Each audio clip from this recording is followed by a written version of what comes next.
Welcome everyone. In this video, I want to just introduce the first few questions on the chapter of a toll official. So, Babun fi man yamurru ala al-ashir. This is a chapter regarding that person who passes by a toll official. So, as you know, even in our modern day and age, we pay tax when we import items into our country. But also when we travel between countries, we pay a visa, for example, or we pay a certain amount of money in return for which we get access to, for example, healthcare or security or other benefits of visiting that country. And sometimes you'll go to that country just for a few weeks. Sometimes you'll stay there to work. So you have different types of visa. You might be a resident there. And so you have different types of residencies and permits to travel between countries. So this chapter is very, very useful. And it's about the toll official. So al-ashir is the one who collects a certain amount of zakat or tax at the border. This would usually happen between different nations or empires. If you think about in pre-modern times, you would probably have the Muslim empire, the Darul Islam, and next to it you might have the Darul Harb, which is the area where Muslims don't rule. Harb, by the way, doesn't mean that you're fighting with them. I know people translate it as a board of war, but it doesn't necessarily mean that you're fighting with them. It means, in a broad sense, people with whom, or a nation or group of people or an empire with whom Islam is not the law that's in force. You can read more on this. I've written a paper which has been published on Darul Islam, Darul Harb. You can read that. If you want access to that, of course, let me know and I will give you the link for that. So let's go through this chapter in this video and maybe in a few more other videos, because we get some insight into Islamic law, but also in how to do fiqh as well. Before we do that, it's worth mentioning that this chapter is useful because it allows us to frame taxation. It allows us to see how zakat, the alms that Muslims pay, is part ibadah, but it's also partly a right of the poor people, and it's also a duty in some ways of the imam or the sultan to take from you. And we'll see a difference between private wealth and public wealth. Private wealth, which is called amwal batina, private wealth from the word batin, means that it's a responsibility for you to pay that tax, to pay that zakat. So gold, silver, you'll see that in this video and the next few videos. When it comes to amwal al-zahira, so for example, animals that you might have, or any grazing animals that you might have, that's not for you to pay yourself. The state has the right, has the wilaya to collect that money from you. But what we also see, something very, very interesting, is that at the border, if you cross with certain types of wealth, even though they may be private, they can in effect become public wealth as well. So state has a right in it. So that's just some introduction for you to just be aware of. And you'll see in this video and the next few videos how three types of people: Muslims, the dhimmi, i.e. the person who lives under protection in Muslim lands, and the harbi, i.e. the person who's not under protection for Muslim lands. He's not from the Muslim lands. He's not from Darul Islam. He's from Darul Harb. They have different tax rates. And these rates reflect the idea that by paying that, we as Muslims will give these people protection in our lands as well. And you'll find some interesting conversations which I will show you over this video and the next video, inshallah. So let's begin. Bismillahir Rahmanir Rahim. إذا مر على العاشر بمال.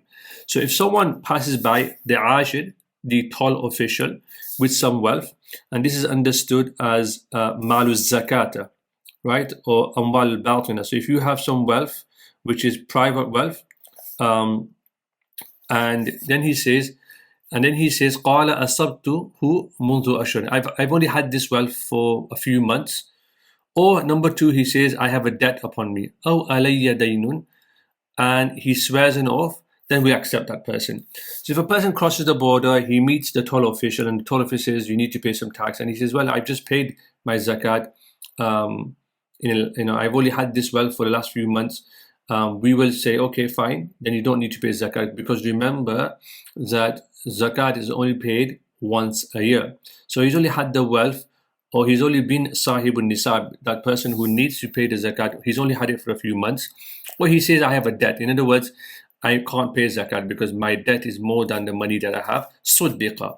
We will accept this person. If they swear an oath, because it's their wealth, the right belongs to them. We'll come to that in a moment. Then we will accept them. Now, this is an important principle. When it's your right, then your word is taken. When it's your haqq, again, I mentioned before, we'll have a lot of conversations to do with rights. Islam is very much ethical or moral when we talk about rights of people. We'll come to that in a moment. I've just made a note here. Wal-ashir, and then the Shaykh mentions, and this is in Hidayah, by the way, Man nasabahu al-imamu ala tariq. This is an important principle, a political principle, or an organizational principle, that the one who collects the tax, the toll official, has to be appointed by the imam. You'll see this a lot in Hanafi fiqh, that they talk about the imam, they talk about appointments. You have to have authority from the imam. Somebody can't just rock up on the border and say, well, I'm going to collect taxes from people. You're not allowed to do that. It has to be centralized. Very similar to how it works in our modern nation states, where you can't just collect tax from people. It has to be collected by people who are appointed, trained to do this job as well. And then he says, لِيَأْخُذِ الصَّدَقَاتِ مِنَ التُّجَّارِ, and the wealth that you will take is trade wealth. Okay. فَمَنْ أَنْكَرَ مِنْهُمْ تَمَامَ الْحَوْلِ أَوِ الْفَرَاغِ مِنَ الدَّيْنِ كَانَ مُنْكِرًا لِلْوُجُوبِ. Whoever says, like, I don't need to give any money because 1 year hasn't passed, or I have this debt and I haven't fulfilled that debt, then they are saying that they're doing inkar. They're saying there's no obligation upon me, right, themselves, because this is their private wealth. وَالْقَوْلُ قَوْلُ مُنْكِرٍ مَعَ الْيَمِينِ. Will accept what this person says, right, because it's their duty to pay this, مَعَ الْيَمِينِ, and will take it with a, or what's called a yamin as well. Now, there's an important footnote here which I just want to reflect upon. It said, well, ibadat, even though this is an ibadah, because giving zakat is an act of worship, and he might have even given it, but because there's an element here, which is that this is a right of other people. So even though it's his wealth, and we don't need him necessarily to make an oath. If you think about it, when you give zakat on a day-to-day basis or an annual basis, you don't make an oath, you just give the zakat. But here, because part of the giving is to do with the right of others, you have to absolve yourself publicly as well. Okay, so this is very, very important. So you can see here there's an interplay between a private responsibility and a public duty as well. So I want you to remember two things here. There's two ways he can absolve himself at the border. He can say, well, I've only had the wealth for a few months, I've not had it for an entire year, or I have a debt. Now the Sheikh mentions another scenario. وَكَذَا إِذَا قَالَ أَدَّيْتُهَا إِلَى عَاشِرٍ آخَرٍ. So the third scenario might be that he says, I've already paid this to somebody else. I've already given this to someone else. And so then, again, if he makes an oath and we accept it, okay? وَمُرَادُهُ, what is the meaning of this? إِذَا كَانَ فِي تِلْكَ السَّنَةِ الْعَاشِرِ آخِرٍ, that if you meet another person at the border, so I say I've already met someone, I've already paid them, then we accept it in that same year, okay? And he's fulfilled his amana, he's fulfilled his obligation, but بخلاف ما إذا لم يكن عاشر آخر في تلك السنة لأنه ظهر كذبه بيقين. But if there is, and we know that there is no one else appointed in that year, there was no one else to do this job, then we know that that person isn't telling the truth, he's not being honest as well. So in that case, you can do it. So again, there's this idea that if you know with yaqeen, yaqeen, the word yaqeen should be highlighted here, because again, in the madhab, we have these concepts that come again. So when you know with yaqeen, right, then that removes any doubt. So this is very, very important. So remember the first three scenarios. You have to pay tax if you're crossing the border, unless you've only had that wealth for less than, or you've only had it for a few months, or you have a debt, so you don't have to pay, or you've already given it to somebody else on the border. Then he gives the fourth scenario. وَكَذَا إِذَا قَالَ أَدَّيْتُهَا أَنَا يَعْنِي إِلَى الْفُقَرَاءِ فِي الْمِصْرِ. Same if he says, I've already given it to someone in the city. I gave my zakat to people already. Now, why is the word misr important? Why did he add the word city? He could have just said, I've given it to the poor. Fil misr. That's important, okay? Because the Sheikh mentions, and it's mentioned in a footnote as well, that qayyid bil misr, that they've added this clause of being in the city. Because if he has given it to the poor after he's left for traveling, then he still has the obligation. The obligation hasn't been waived, because the responsibility to give by himself in the wealth that he has, his batina wealth, right, his private wealth, he has to do that when he's in the city. But when he leaves and he becomes a traveler, that responsibility returns to the imam. So when you're in the city, you have to give it in the city, your private wealth, but your private wealth becomes public in a sense. It moves from being private obligation upon you to responsibility that's passed on sultan by you merely leaving the city and not paying it. So you can see it's very, very important to bear this in mind. So there's an interplay between how wealth, even though it might be private, at certain points, depending on when you give that zakat, and you haven't given it in the city, in this case you've left, then that will become an obligation on behalf or responsibility for the sultan. Anyway, that's just a footnote for that. لأن الأداء كان مفوضا إليه فيه. So if he said that I've given it in the city, then we'll take that responsibility, we'll accept that as his claim. Okay, that's very, very important to bear in mind. ولاية الأخذ بالمرور لدخوله تحت الحماية. Now this is really, really important to bear in mind as well. The authority to charge one passing by on the border is due to one entering into the official's jurisdiction. So because you're entering into that jurisdiction, this is very, very important when you're talking about Hanafi fiqh. People have to really understand how jurisdiction works when it comes to fiqh, at least in the Hanafi mazhab. Okay, so we're going to stop there and move on to the next section. وَكَذَا الجواب في صدقة الصوائم في ثلاثة فصول. So if someone, the same rule applies to the obligation of sadaqah on pasture animals that you have in the first three cases. في ثلاثة فصول. So the same rule applies if you're traveling with animals. Then in the first three scenarios, so if you say that I've given it in the last, I've only had it for a few months, or you say you have a debt, or you say I've given it to somebody else, we'll accept it. However, in the fourth scenario, when you say that I gave it myself, if you were to say it to the border guard that I gave it to the poor myself, وفي الفصل الرابع وهو ما إذا قال أديت بنفسي إلى الفقراء في المصر لا يصدق وإن حلف. That if in the fourth scenario, so he's crossing the border, he's got some animals, and he says, "Oh, by the way, I gave the tax for that myself." We won't accept that. لا يصدق, even if he makes an offer. So there's an exception to the rule here. Why is that? This is really, really important, right? We'll come to this in a moment, because this will give you an insight into how certain types of wealth, amwal zahira, are responsible for the state to collect. When you have gold and silver, your personal wealth, that's your responsibility to pay. But when it comes to amwal zahira, things that are of agriculture, things that are animals, that's not your responsibility to pay that yourself. It's the responsibility of the state to collect that from you. Okay, and then he just mentions that Imam Shafi'i says, I will accept this person in the fourth scenario. If he says, look, I've already given it, we'll accept it. And he gives a reason for that. لأنه أوصل الحق إلى المستحق. Imam Shafi'i says that you've given the right and you've fulfilled your obligation. But we say, walana. So he's just mentioned Imam Shafi'i, and he's given the reason why they have a different position, which is respected. Walana أن حق الأخذ للسلطان. That when it comes to amwal al-zahira, when it comes to public wealth, the right to take that belongs to the sultan.